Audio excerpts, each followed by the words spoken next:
ओम नमो भगवते वासुदेवाय।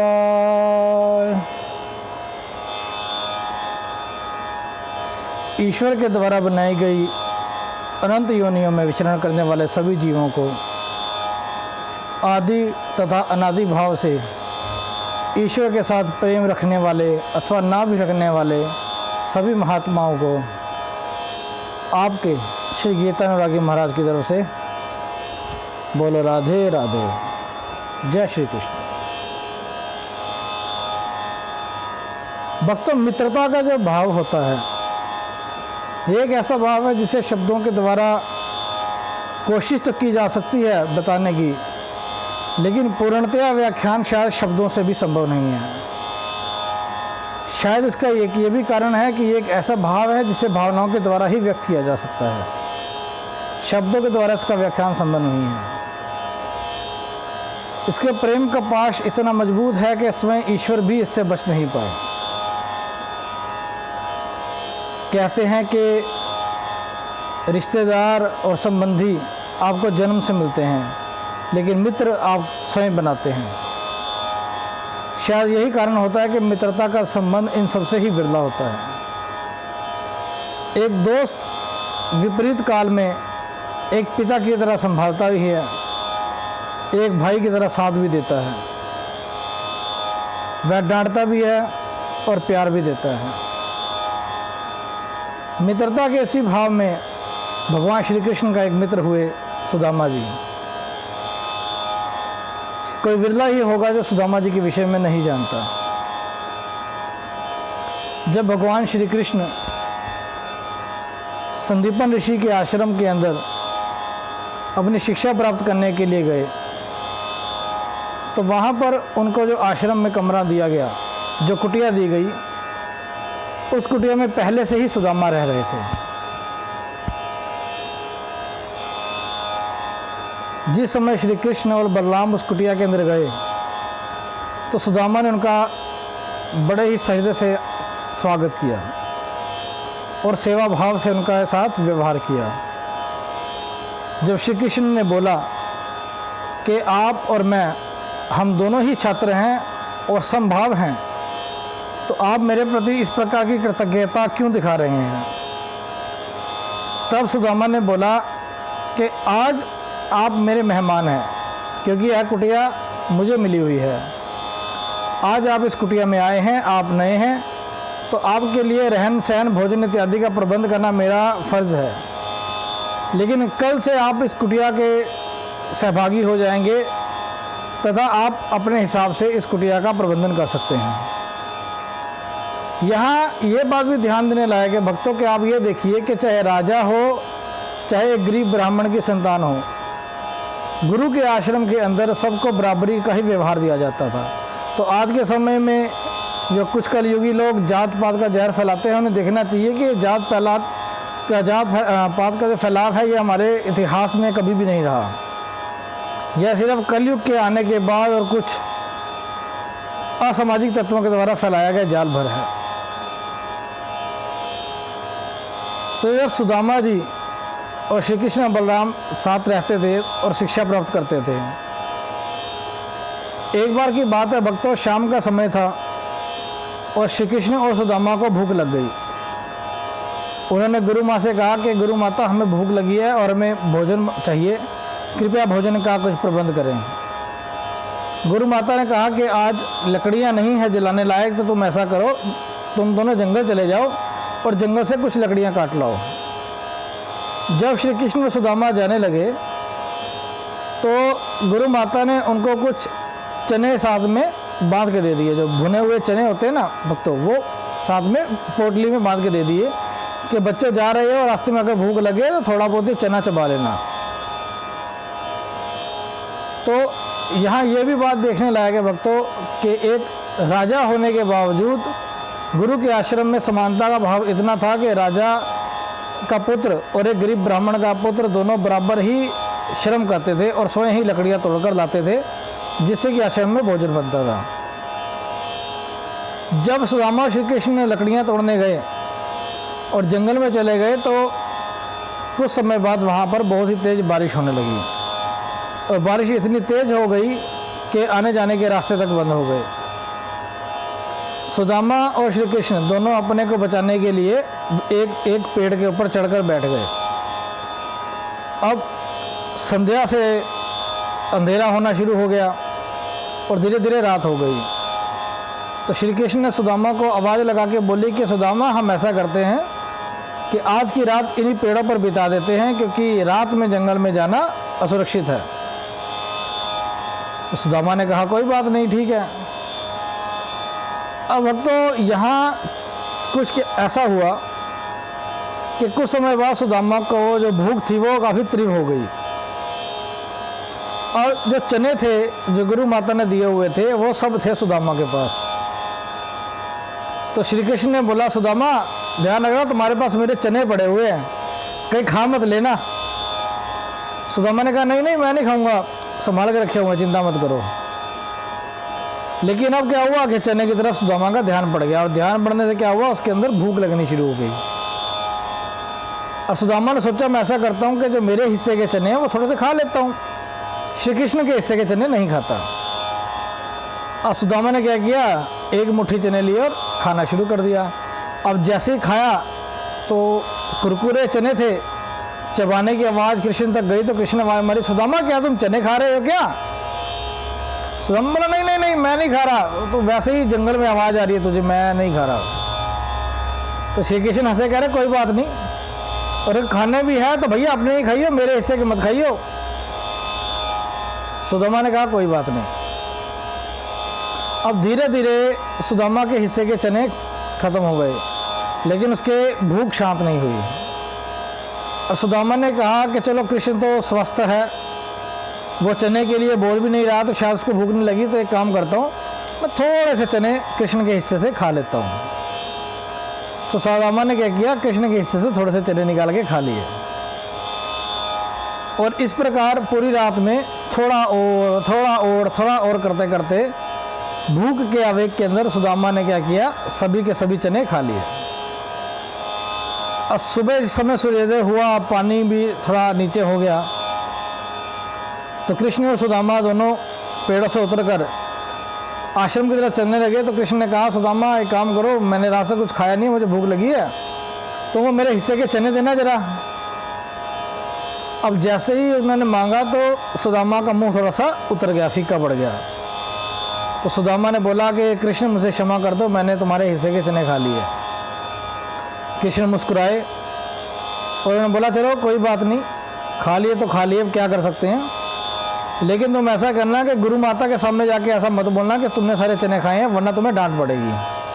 तो अगर वो पूछेंगे तो तुम कह देना कि मैंने सिर्फ अपने हिस्से के खाए थे, बाकी मैंने कृष्ण को खिला दिए थे। अब त्रिकालदर्शी गुरु संदीपन ऋषि जो थे वो अपने आश्रम में बैठे हुए थे और अपने तपोबल से वो सारी घटना देख रहे थे। उस समय जप और तप और तपस्या के साथ हमारे ऋषि मुनियों ने इतना अपनी बुद्धि को तेज कर रखा था कि वह कहीं पर भी बैठे हुए अपने आसपास की होने वाली घटनाओं का देख सकते थे। ये केवल और केवल योग बल से ही संभव है।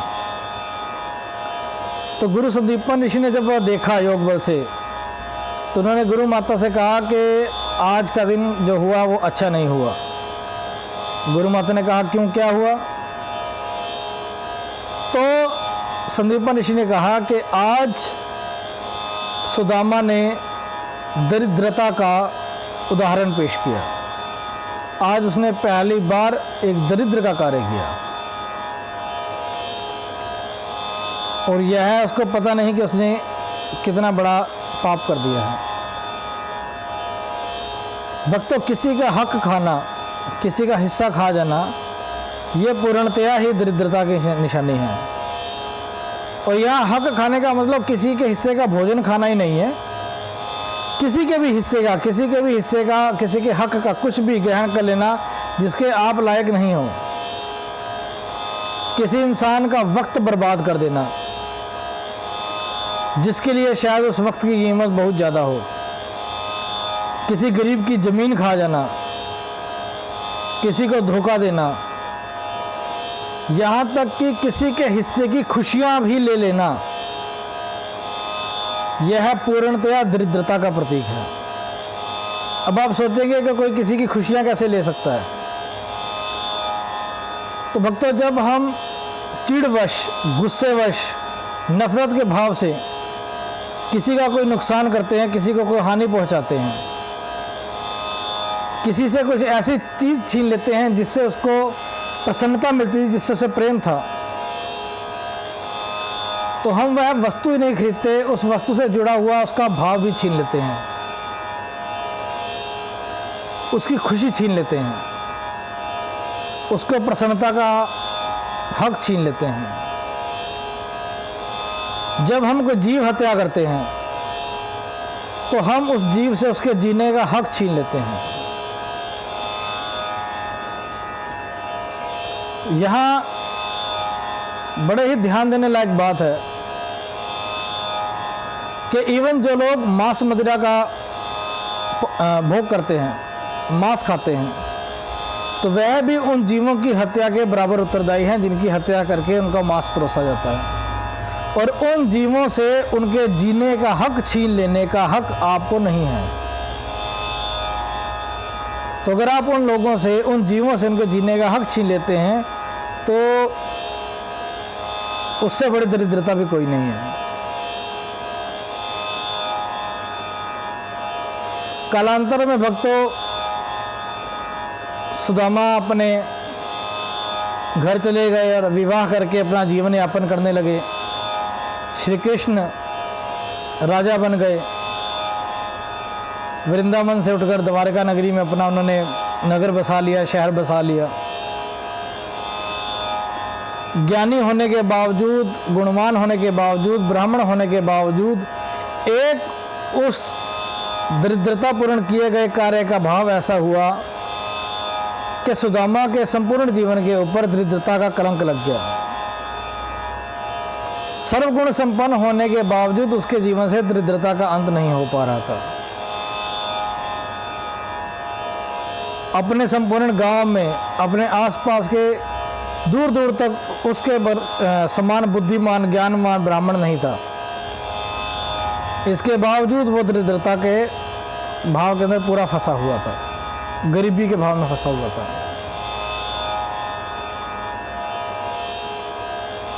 लेकिन एक भाव था जो अनन्य उसके साथ था, वो था उसके मित्र, उसके भगवान श्री कृष्ण के प्रति उसकी अनन्य भक्ति और उसका प्रेम। दरिद्रता और दुख में रहने के बावजूद श्री कृष्ण के प्रति उसकी निष्ठा में 1% की भी कमी नहीं थी, ना उसमें, ना उसकी संतान में, ना उसकी पत्नी में। भक्तों की पत्नी होती है ना, भार्या, अर्धांगिनी। अर्धांगिनी का मतलब होता है आधा शरीर। और हमारा हृदय, हमारा मन, हमारी अंतर आत्मा, हर चीज के ऊपर हमारी पत्नी का पूर्ण हक हो जाता है विवाह के बाद।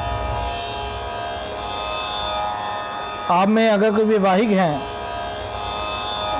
तो उन्होंने अगर कभी ध्यान दिया हो कि जब उनका विवाह हो रहा था, पूजा पाठ हो रही थी, तो ब्राह्मण देवता ने यह कहा था कि विवाह के बाद पति के जितने पुण्य कर्म हैं उन सब के ऊपर आधा हक उसकी पत्नी का अपने आप हो जाता है, जबकि पाप कर्म उसके अपने ही रहते हैं।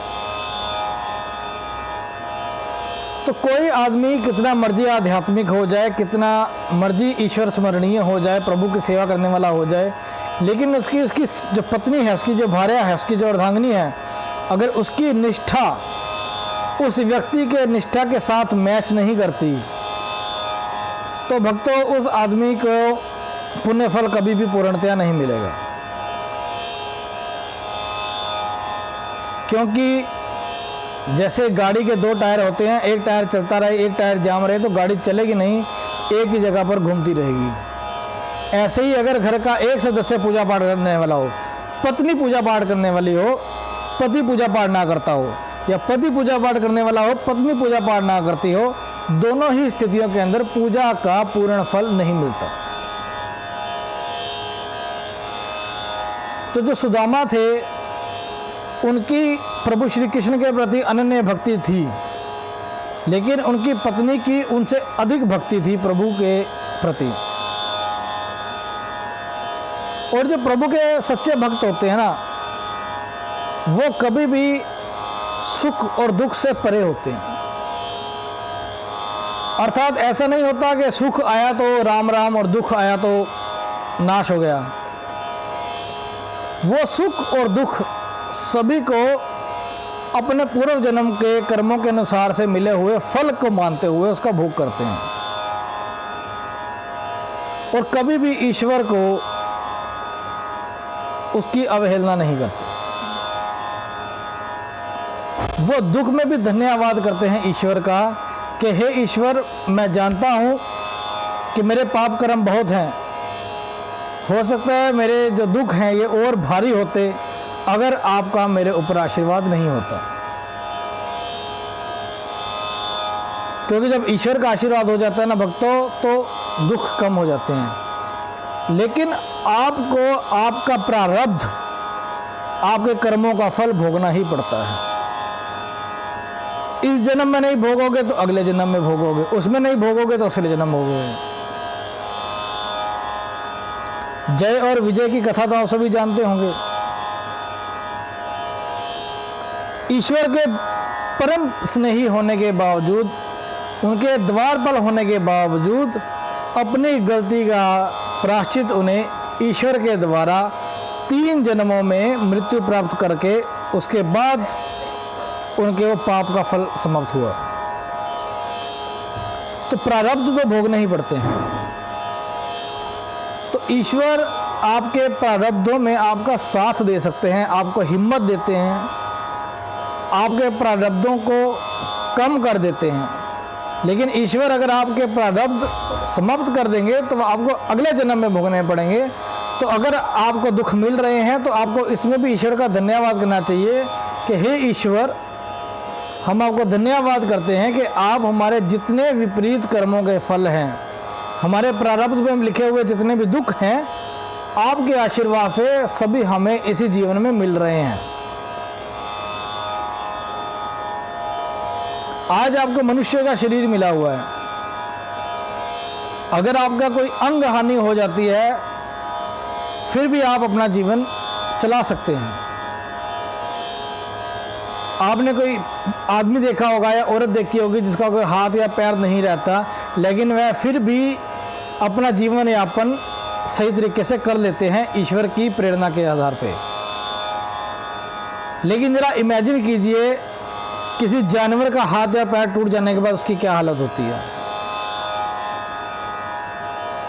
एक जानवर को कोई चोट भी लग जाती है ना भक्तों, तो इलाज नहीं मिलता, वह जख्म नासूर बन जाता है और उसके प्राण ले लेता है।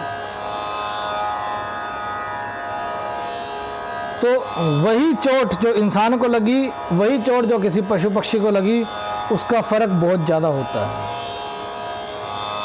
तो आपके द्वारा किए गए किसी कर्म फल में अगर आपको दुख मिल रहा है, कोई चोट मिल रही है, तो आपको ईश्वर का धन्यवाद करना चाहिए कि हे ईश्वर, इस मनुष्य योनि में मुझे चोट मिल गई, लेकिन मेरे व्यवहार के कारण, मनुष्य शक्ति के कारण, बल के कारण और आपके द्वारा दी गई प्रेरणा के कारण मेरे अंदर इतना आत्मबल है कि मैं इसको संभाल लूँगा, मैं अपना जीवन यापन कर लूँगा आपकी कृपा में। तो मैं आपका बड़ा धन्यवादी हूँ। अगले जन्म में मुझे पता नहीं किस योनि में जन्म मिलेगा, वहाँ ये बीमारी मिल जाए या वहाँ ये वाला दुख मिल जाता तो मेरा तो बुरी हालत हो जाती। एक इंसान अगर इतना गरीब हो जाए कि उसको भूखा सोना पड़े, तो लेकिन उसको यह आता है कि मैं अगले दिन कुछ ना कुछ कमा लूँगा। यह हमारा जो सामाजिक तंत्र है, हमारा सामाजिक तंत्र कहता है कि अगर एक कोई पड़ोसी आपका भूखा सो रहा होता है ना, तो 10 पड़ोसी उसके घर खाना लेके चले जाते हैं, बकायदा उसका व्यवहार सबके साथ अच्छा हो, ना भी हो तब भी। लेकिन सोचिए जब कोई जानवर भूखा होता है तो बेचारा कितना रोता है, कौन है उसको देने वाला? इंसान के द्वारा फेंके जाने वाले रोटी ब्रेड के टुकड़ों के ऊपर वो जानवर जो है मजबूर रहता है। तो इसी अनन्य भक्ति भाव को और अपने कर्मों के इसी फलों को मस्तिष्क में रखते हुए उसको प्रसन्नता से भोगते हुए और ईश्वर के प्रति अपनी आस्था में क्षण भर भी, तनिक भर भी नेगेटिविटी ना लाते हुए ईश्वर के प्रति सुदामा और उनकी पत्नी की पूर्ण आस्था थी। लेकिन एक दिन जब दरिद्रता बहुत ही हद पे चली गई तो सुदामा की पत्नी ने उन्हें कहा कि आप क्यों नहीं अपने मित्र श्री कृष्ण के पास सहायता के लिए चले जाते हैं, वह तो सबके तारनहार है, कुछ ना कुछ हमारा भी तो करेंगे। अब सुदामा जी कहने लगे कि मैं चला तो जाऊं, लेकिन मित्र के पास खाली हाथ कैसे जाऊं। तब सुदामा की जो पत्नी थी वह पड़ोस के घर गई और वहाँ से एक पोटली भर के चावलों की, कुछ मुट्ठी चावल जो थे वो मांग के ले आई और उन्हीं चावलों की पोटली बांधकर उन्होंने सुदामा को दी। सुदामा ने कहा कि जब कृष्ण मुझसे पूछेंगे तुम्हारे बारे में तो मैंने तो जो बात कहनी है श्री कृष्ण से कहूँगा, क्या तुम्हारा भी कोई संदेश है। तब उन्होंने कहा, देवी ने कहा कि अपने मित्र श्री कृष्ण और मेरे प्रभु श्री कृष्ण से मेरा सिर्फ एक ही संदेश दीजिएगा कि हे प्रभु किसी को इतनी भी दरिद्रता ना दो, किसी को इतनी भी गरीबी ना दो कि आपको देने के लिए भी उसको भीख मांग के लाना पड़े। कि हे मेरे ईश्वर, आपको कुछ तोहफा देने के लिए, भोग लगाने के लिए भी हमें भीख मांगनी पड़े, किसी को इतनी दरिद्रता भी ना दो मेरे प्रभु।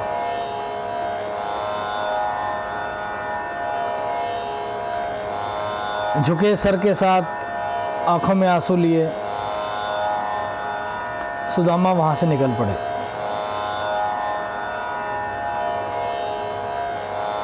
रास्ते में सुदामा के साथ क्या क्या हुआ यह आपको बहुत कम ही कथाकारों के द्वारा बताया जाएगा भक्तों।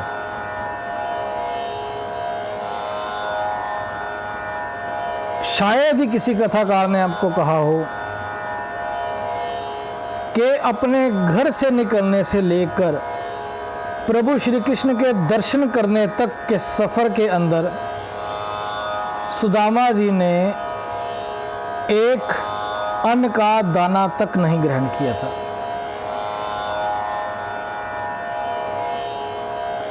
क्योंकि उनके मन के अंदर एक भाव था कि मेरे प्रभु श्री कृष्ण कहते हैं कि जब मेरा भक्त मेरी तरफ एक कदम बढ़ाता है मैं उसकी तरफ 10 कदम बढ़ाता हूं। जब आप सच्चे हृदय से ईश्वर से प्रेम करते हैं और उससे मिलने के लिए घर से निकलते हैं तो वहां दूर में मंदिर में बैठा हुआ मेरा भगवान वहीं से आपकी राह तकना शुरू कर देता है। वो इंतजार करता है कि मेरा भक्त आ रहा होगा, वो चल पड़ा है। और यही भाव अपने मन में लिया हुआ सुदामा जब श्री कृष्ण की तरफ जा रहे थे तो उनके मन के अंदर एक भाव था कि मेरा श्री कृष्ण मेरा राह देख रहा होगा, मेरा कान्हा मेरा रास्ता देख रहा होगा। अगर मैं इंतजार करवाऊंगा तो ये गलत होगा। जाते जाते एक गांव के अंदर एक मंदिर था। सुदामा थक गए, सोचा कुछ पल आराम कर लूं, लेकिन मन के अंदर पश्चाताप और एक आशंका भी थी कि मैं ज़्यादा आराम करूंगा तो मेरा प्रभु को उतना इंतजार करना पड़ेगा।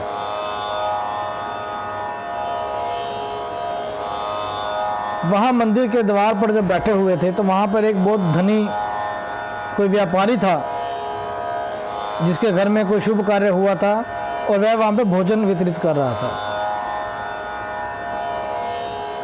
पूर्णतया सफ़र की थकावट और भूख से तड़प रहे सुदामा के सामने जिस समय भोजन परोसा गया तो सुदामा भोजन को देखकर एक धर्म संकट में आ गए।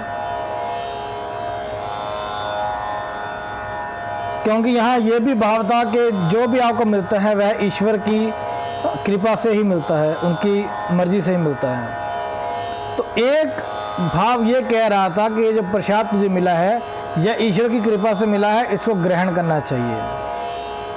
और एक भाव ये कह रहा था कि जो मैं एक व्रत धारण किए हुए चला हुआ हूँ, मेरा वो व्रत खंडित हो जाएगा। सामने रखे हुए उस भोजन को देख के सुदामा रोने लगे कि हे मेरे प्रभु श्री कृष्ण, मेरी इतनी परीक्षा मत लो।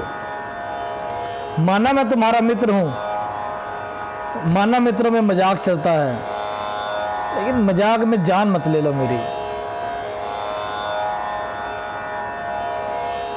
तो उस मंदिर में जो ब्राह्मण था उन्होंने सुदामा जी को देखा, तो कुछ समय में वहां पर घनघोर बारिश होने लगी, बहुत तेज बारिश होने लगी। सुदामा जी जैसे चलने के हुए तो पंडित ने बोला कि हे पंडित जी, आप ऐसे मत जाइए, ब्राह्मण देवता, रास्ते में बारिश बहुत है और रात हो गई है, आगे जंगल है और जंगल में जानवरों का वास है, ये ना हो कि आपके साथ कोई दुर्घटना घटित हो जाए। मेरा मन नहीं मानता, आप एक कृपा कीजिए, मेरे घर पे चलिए, आज की रात मेरे घर पे विश्राम कीजिए। आप ब्राह्मण देवता है, मुझे आपकी सेवा करने का मौका मिलेगा और इसके बाद आप प्रातःकाल चले जाइएगा।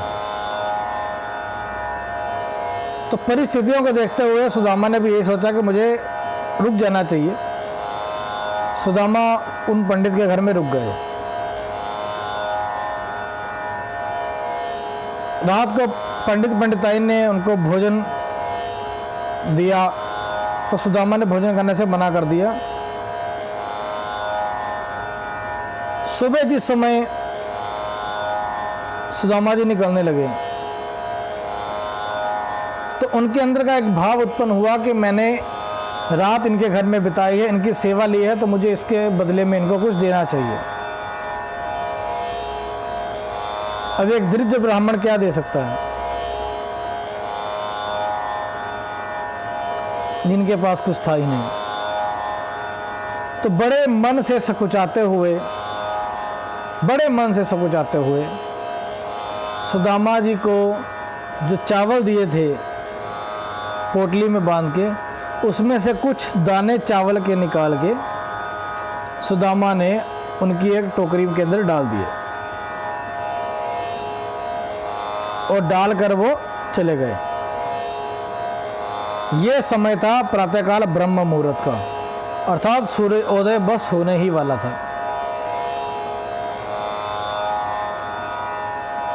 अब वहां से सुदामा चल पड़े।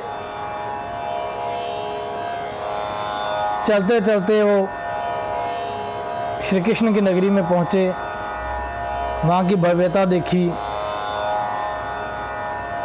मित्र से मिलने का भाव भी था और एक मन के अंदर संकोच भी था, क्या होगा क्या नहीं होगा पता नहीं, मेरा मित्र मुझ गरीब ब्राह्मण से मिलेगा भी कि नहीं मिलेगा, वो राजा है महाराजा है, लेकिन अब घर से निकले हैं सोच के तो मिलना भी जरूरी है। तो वहां जाकर जब द्वारपालों को संदेश दिया तो द्वारपाल थोड़ा सा सकुचाए कि उन्होंने बोला कि देखिए ब्राह्मण देवता, अभी सुबह सुबह का समय है और इस समय श्री कृष्ण अपना निजी समय बिता रहे होते हैं, तैयार हो रहे होते हैं। आप एक काम कीजिएगा, आप बाद में आइएगा, कुछ समय बाद जब दरबार का समय लगता है आप दरबार में मिल लीजिएगा। सुदामा ने कहा नहीं, मैं एक सामान्य नागरिक नहीं हूँ जो दरबार में मिलूँ, मैं कोई प्रार्थना नहीं लेके आया, मैं श्री कृष्ण का सहपाठी हूँ और एक मित्रव्रत भाव से उनसे मिलने आया हूँ। अब थोड़ी उनकी वस्त्रों की हालत भी खराब हो चुकी थी, भूखे होने के कारण चेहरे का तेज भी बड़ा कम हो गया था। तो जो द्वारपाल थे उनकी स्थिति को लेके काफी हद तक थोड़ा संशय में थे। चलो, जैसे ही श्री कृष्ण को संदेश मिला, अब श्री कृष्ण तो पहले ही इसी के ताव में थे कि कब मुझे संदेश मिले, तो महल के अंदर बैठे हुए श्री कृष्ण अपने कमरे से निकलकर रास्ते को नापते हुए, आगे उद्यान में से भागते हुए इतना बड़ा उनका महल था। नंगे पांव दौड़ते हुए श्री कृष्ण आए, इतने बदहवास कि उन्हें किसी चीज़ का कोई ध्यान नहीं कि मेरे जो कपड़ा मैंने कंधे पर रखा हुआ है वो गिर गया है, मेरे कुंडल कहाँ गिर रहे हैं, मेरे बाल बिखर रहे हैं। प्रेम का भाव, आंखों में खुशी और आंसू का मिश्रित भाव, होंठों पे केवल सुदामा सुदामा सुदामा, और श्री कृष्ण भागते हुए आ रहे हैं। दूर से खड़े हुए कृष्ण को भगवान इतनी तेज आके, जो श्री कृष्ण भगवान और सुदामा एक दूसरे से गले मिले, इतनी जोर से गले मिले कि सुदामा को लगा कि कहीं मेरा दम ही नहीं घुट दे। देखने वालों को पता ही नहीं लग रहा था, ऐसे ही लग रहा था जैसे दो शरीर समा गए हैं। अपने मैले कपड़ों से थोड़ा सा सुखचाते हुए सुदामा कहीं महसूस कर रहे थे मेरे कपड़ों की वजह से कृष्ण का बदन गंदा हो रहा है, और कृष्ण तो वही अपने बाल स्वरूप में चले गए। मित्रता की यही पहचान होती है भक्तों। तो दोस्ती में वो कहते हैं कि ना, दोस्त कभी बूढ़े नहीं होते। आज आप भी अपने बचपन के दोस्त को मिलिएगा तो आज भी आपका जो फीलिंग्स होगी वो बचपन वाली ही होगी, अगर आपकी दोस्ती में कोई स्वार्थ नहीं है तो श्री कृष्ण जब सुदामा से मिल रहे थे तो वो कोई महाराजा श्री कृष्ण नहीं थे, वो किसी गरीब ब्राह्मण से नहीं मिल रहे थे, वो संदीपन ऋषि का आश्रम का एक शिष्य कान्हा अपने सहपाठी सुदामा से मिल रहा था। उस समय सारे भाव समाप्त हो गए, आंखों से आंसू। अरे सुदामा तुम कहाँ थे, तुम कहाँ थे, तुम कहाँ चले गए थे, तुम मुझे मिले क्यों नहीं?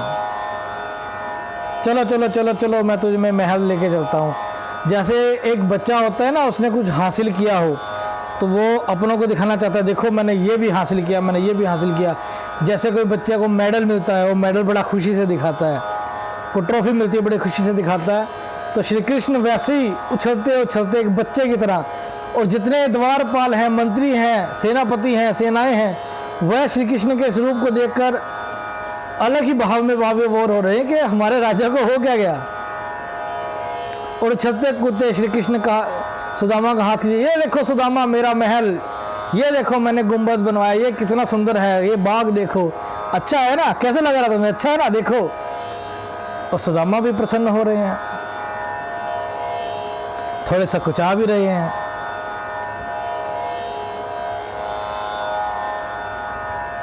अंदर लेके गए सुदामा को, देवी रुक्मणी, देवी सत्यभामा सबसे मिलवाया,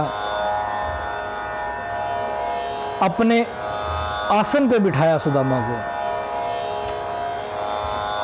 अब आते आते जो सुदामा के चरणों के अंदर मिट्टी लगी हुई थी, उसकी छाप जो है वो आश्रम जो महल है उसके फर्श को ऊपर पड़ती जा रही थी।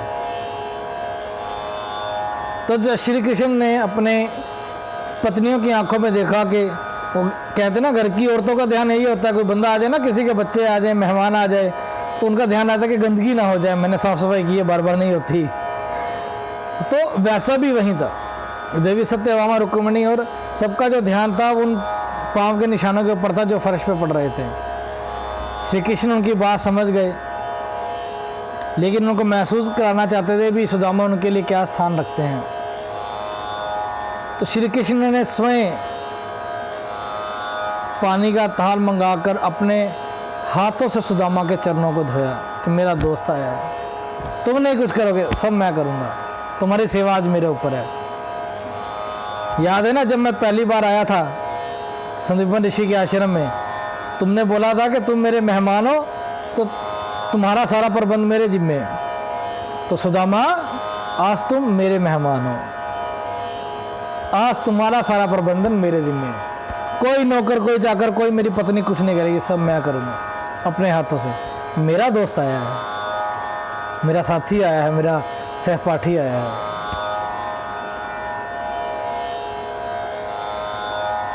निशब्द भाव, शब्दों में इस भाव को पिरोया नहीं जा सकता।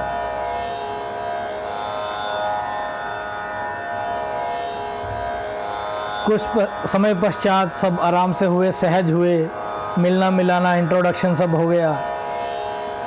तो कृष्ण ने बोला कि सुदामा, सुना है तुम्हारा विवाह हो गया है, मेरी भाभी, मेरे भतीजा भतीजी सब कैसे हैं? तो सुदामा ने कहा जैसे तुमने रखे हैं वैसे ही हैं। तो ये शब्द जो सुदामा ने कहे तो वहाँ वो श्री कृष्ण के ईश्वरीय स्वरूप को संबोधित करते हैं।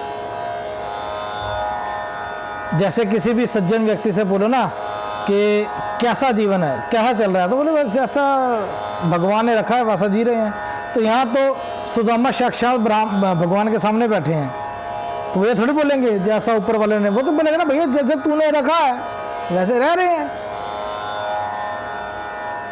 तो कृष्ण ने बोला अच्छा कुछ भेजा भाभी ने? तो वही दोस्तों वाला नटखट एहसास। तो जो सुदामा है वो थोड़ा सकुचाए और जो पोटली रखी थी इन्होंने थोड़ा सा बगल में दबा दी। श्री कृष्ण ने देख लिया। तो यहाँ श्री कृष्ण ने एक बात कही और उस बात के कई मतलब है। तो कृष्ण ये कहते हैं कि सुदामा, मेरे हिस्से के चावल खाए थे ना तूने, और उसकी गलती तू आज तक भुगत रहा है, खा ले। मेरे हिस्से के जो चने खाए थे तूने, उसकी गलती तो आज तक भुगत रहा है, तो खा ले, एक चावल भी खा ले जो भाभी ने दिए, फिर मुझे मत कहियो क्या होगा तेरे साथ। तो सुदामा इस बात का पूर्णतया मतलब समझ गए कि मेरे उस समय जो मैंने गलती की थी, जो मैंने दरिद्रता का भाव दिखाया था, मेरे जितने दुख मैंने आज तक भोगे हैं उन सब का कारण यही है। सुदामा ने चावल दिए और जैसे जैसे वो चावल मेरे कृष्ण ने भोग लगाए, एक एक फाँक के साथ सुदामा के जितने दुख थे, जितनी दरिद्रता थी, वो सब मेरे कान्हा पी गए।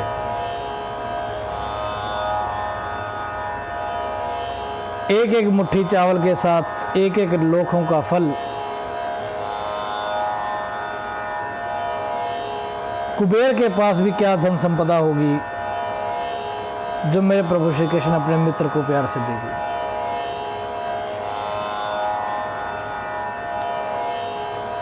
कुछ समय सुदामा वहां रहे।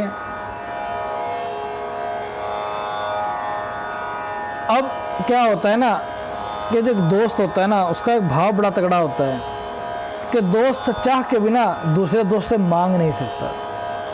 एक शर्म होती है कि मेरा दोस्त पता नहीं ना करते, क्योंकि वहाँ पे दोस्ती खो जाने का एक डर होता है। या मेरा दोस्त पता नहीं क्या सोचेगा, मैं मांगने आया हूँ, यार ये ना हो कि मेरे दोस्त ने ना कर दिया तो कहीं ये ना हो कि मेरी बेइज्जती हो जाए, कहीं मेरा अपमान हो जाए। और ये वही कालखंड है भक्तों, जिस कालखंड के अंदर द्रोणाचार्य और द्रुपद जो श्री कृष्ण और सुदामा की तरह ही सहपाठी थे, और श्री कृष्ण और सुदामा की तरह ही द्रुपद एक गरीब ब्राह्मण थे, और द्रुपद जो थे वो राजा थे और द्रोणाचार्य जो थे वो गरीब ब्राह्मण थे। और जब द्रोणाचार्य द्रुपद से मिलने गए तो द्रुपद ने उनका अपमान कर दिया था। तो जब आसपास के कालखंड में कोई दुर्घटना हुई होती है ना भक्तों, तो दिमाग में रहती है कि वहाँ ऐसा हुआ था, कहीं ऐसा ना हो जाए और मेरी दोस्ती ना खराब हो जाए। इंसान सब कुछ हार सकता है, रिश्ता नहीं हारना चाहता, रिश्ते की पवित्रता खराब नहीं करना चाहता। तो यहाँ सुदामा के मन में एक भाव था कि मैं कुछ मांगूंगा तो मेरी दोस्ती खराब ना हो जाए। वहाँ से जब सुदामा वापसी के लिए चले, अब श्री कृष्ण भी नटखट, और व्यवहार क्या होता है वह तो श्री कृष्ण ने सारी मापदंड तोड़ ही दिए थे। वो श्री राम जी वाला तो उन्होंने वो रखा ही नहीं था ना कि बिल्कुल स्टैंडर्ड के हिसाब से चलो। श्री कृष्ण अपना मस्ती में चलने वाले, रूल्स तोड़ने वाले। तो उन्होंने सुदामा को कुछ नहीं दिया, कहा ठीक है भाई तू आया अच्छा लगा, अब तू जा रहा है तो कुछ दिन रुक जाता, ठीक है चल, भाभी इंतजार करी होगी, बच्चे इंतजार कर रहे होंगे, तूने भी जाना होगा, चल मैं रोकता नहीं हूँ। सुदामा मन में थोड़ा सा डर लिए हुए कि घर जाऊंगा पत्नी बोलेगी तुम क्या लेके आए हो, दोस्त ने कुछ दिया नहीं तो वो डांटेगी, और थोड़ा श्री कृष्ण के प्रति गुस्सा लिए हुए, यार कैसा दोस्त है, अपने दोस्त को वापस भेज रहा है, ये नहीं कुछ त्योहार कुछ तोहफा दे दूं।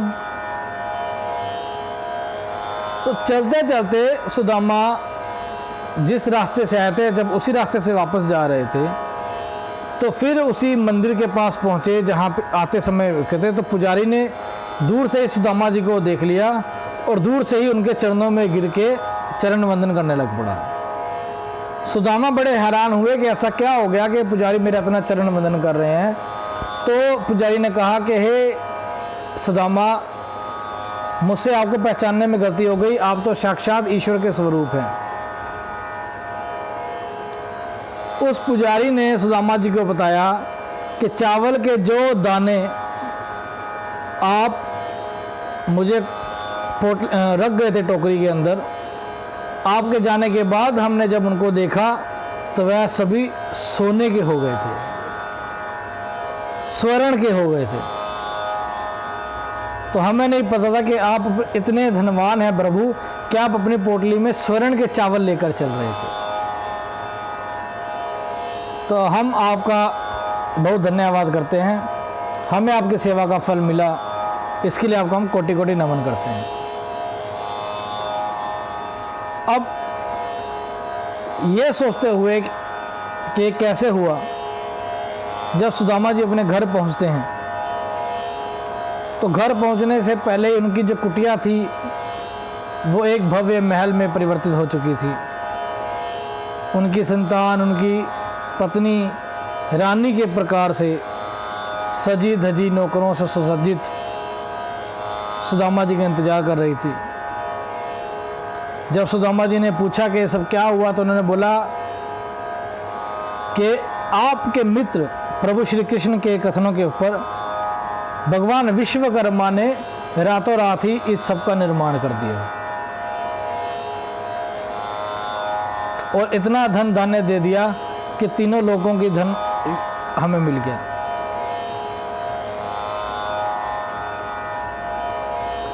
ये भक्ति की शक्ति है मित्रों, ये मित्रता की शक्ति है। ये कहानी है श्री कृष्ण और सुदामा की, उनकी दोस्ती की, उनके भाव की, उनके वैराग्य की, उनके ज्ञान की, और ज्ञान और वैराग्य से प्रफुल्लित हुई उनकी भक्ति की। बोलो राधे राधे। ओम नमो भगवते वासुदेवाय।